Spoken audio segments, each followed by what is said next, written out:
তাদের এই নিয়োগের বিষয় গণপ্রজাতন্ত্রী বাংলাদেশ সরকারের জনপ্রশাসন মন্ত্রণালয় গত 18 ফেব্রুয়ারি 2025 তারিখে প্রজ্ঞাপন জারি করেছে। বাংলাদেশের প্রধান বিচারপতি মাননীয় বিচারপতি ডক্টর সৈয়দ রেফাত আহমেদ মহোদয় বাংলাদেশ সরকারি কর্ম কমিশনের নবনিয়োগপ্রাপ্ত সদস্যগণকে শপথ গ্রহণ করাবেন।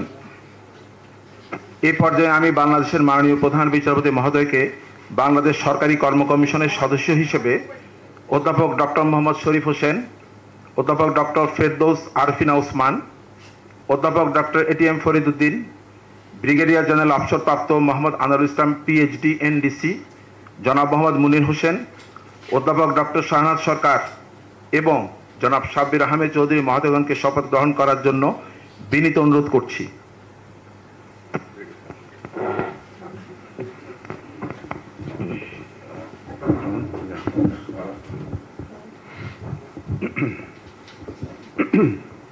আমি অধ্যাপক ডক্টর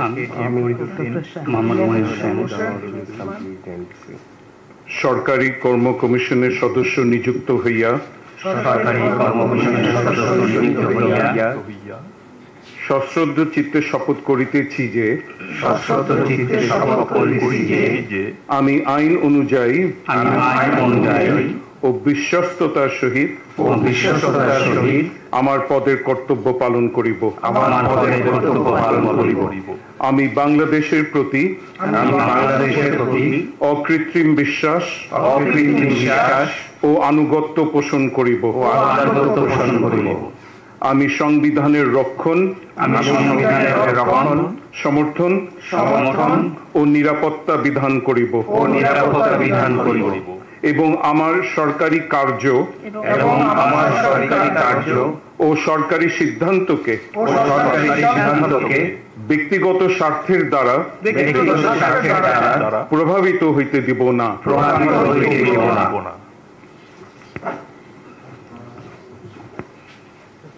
নবনিয়োগপ্রাপ্ত সম্মানিত সদস্যগণকে ক্রমানুসারে এসে স্বাক্ষর প্রদানের জন্য বিনীত অনুরোধ করছি।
এখন এই শপথ গ্রহণ অনুষ্ঠানের সমাপ্তি ঘোষণা করার জন্য মাননীয় প্রধান বিচারপতি মহোদয়ের সানুগ্রহ অনুমতি প্রার্থনা করছি। মাননীয় প্রধান বিচারপতি মহোদয়ের সদয় অনুমতিক্রমে শপথ গ্রহণ অনুষ্ঠান এখানেই সমাপ্ত হলো। এ পর্যায়ে বাংলাদেশের মাননীয় প্রধান বিচারপতি মহোদয়ের সঙ্গে ফটো সেশনে অংশগ্রহণের জন্য বাংলাদেশ সরকারি কর্ম কমিশনের নবনিয়োগ